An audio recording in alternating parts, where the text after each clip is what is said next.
In 1911, the most famous painting in the world disappeared. Not during a dramatic robbery, not during a high-tech museum heist. A man simply picked it up and walked out of the Louvre Museum. On August 21, 1911, workers arrived at the Louvre like any other morning. The museum was huge, full of thousands of artworks.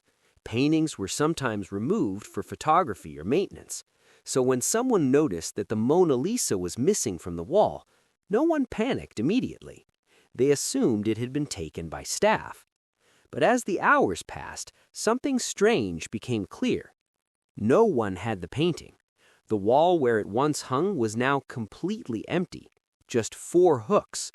That's when the panic started. The Louvre shut down. Police were called. Investigators searched the entire building, but the Mona Lisa had simply vanished.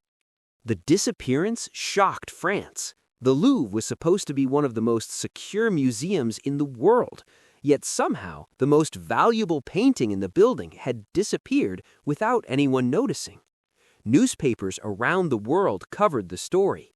Crowds even visited the museum just to see the empty wall. At one point, police questioned the famous artist Picasso, who was briefly considered a suspect. But the real thief was someone far less famous, a 29-year-old Italian handyman. His name was Vincenzo Peruggia. Peruggia had actually worked at the Louvre before. He helped install protective glass over some paintings, so he knew the building. He also knew something very important. The museum workers all wore the same white smocks, which meant if someone wore one, they looked like staff. Peruggia's plan was surprisingly simple. On Sunday night, August 20th, he hid inside the Louvre after closing. He spent the night in a small storage closet. The next morning, while the museum was still quiet, he walked into the gallery where the Mona Lisa hung. No alarms, no guards stopping him, just a man in a worker's uniform doing what looked like his job.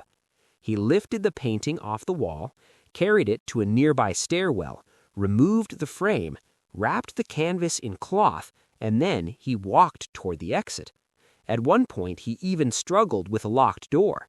Another museum employee helped him open it. Still, no one suspected anything.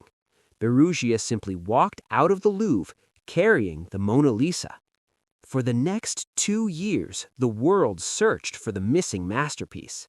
But the painting wasn't hidden in some secret underground vault. It wasn't sold to a mysterious collector. It was sitting in Vincenzo Peruggia's apartment, inside a simple wooden trunk, for 2 years.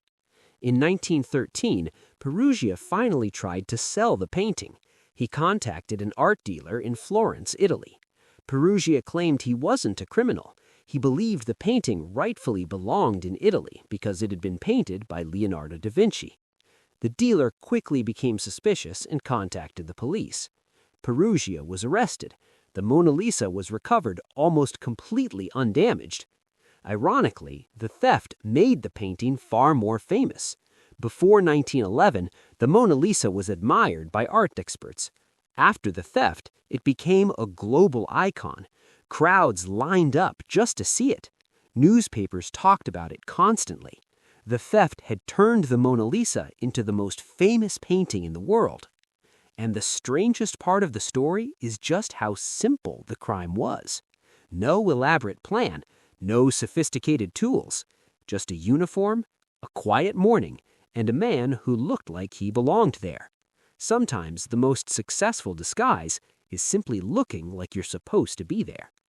If you enjoy strange stories from history like this one, you can subscribe. No pressure, and we promise not to steal any famous paintings.